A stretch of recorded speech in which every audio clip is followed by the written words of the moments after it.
I think what season 1 did really, really well was establish the world and establish interesting characters. Absolutely. And it's really takes a good look at people.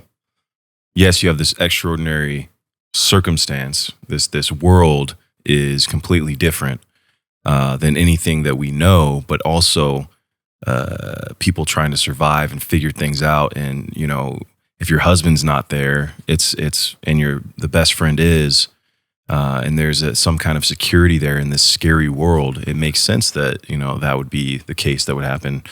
But how they deal with it on top of the extra looming factor of there's these Walking Dead, these people, zombies walking around that could kill you as an extra layer of, your world might be torn up. But that's what I think is so fascinating. You can get torn up in your own real world. And if you get too caught up in it and you don't remember or pay attention to your outside circumstances, that will also kill you.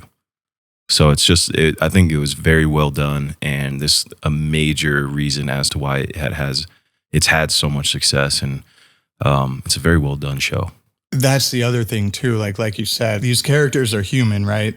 Like, I don't think anyone kind of like blames the mother for like befriending the best friend when she thinks her husband is gone and it's the end of the world. I mean, you can argue that, but of course, that's what good writing does, is like these moral questions of like, what would you do in that scenario? Who would you side with?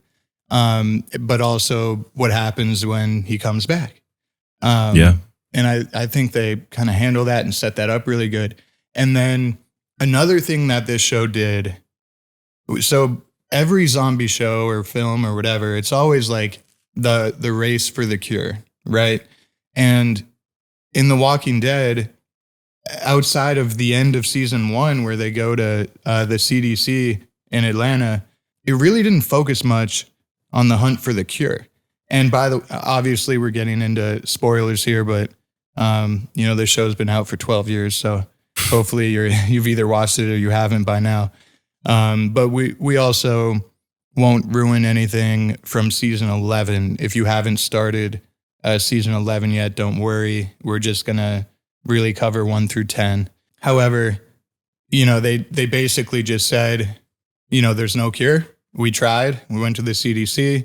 And they never really address it again. And they're not really even like looking for a cure. And I think that survival aspect of the show is also what makes it so appealing. What do you do to survive? And that's, something that's innately built into all of us. We all every day figure out how to survive, even if we're doing it on a high level or if it's, life and death.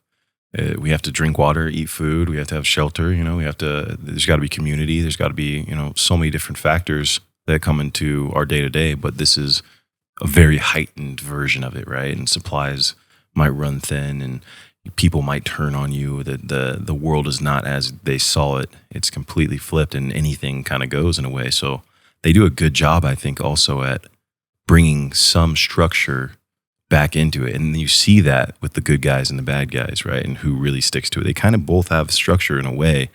It didn't feel fully chaotic at all times, but it was the two different points of view, and both of them believe they're right, and they both fight for that right to stay alive and to survive and to hopefully get to some kind of whatever their new normal is, Totally. And that moral ambiguity of the only difference of the good guys and the bad guys kind of throughout all 10 seasons are who fights, to protect others and who fights for their own individual survival, right? It's like once we stop caring about one another, then that's what makes us human, right? So like the good characters fight for each other. They risk their lives for others.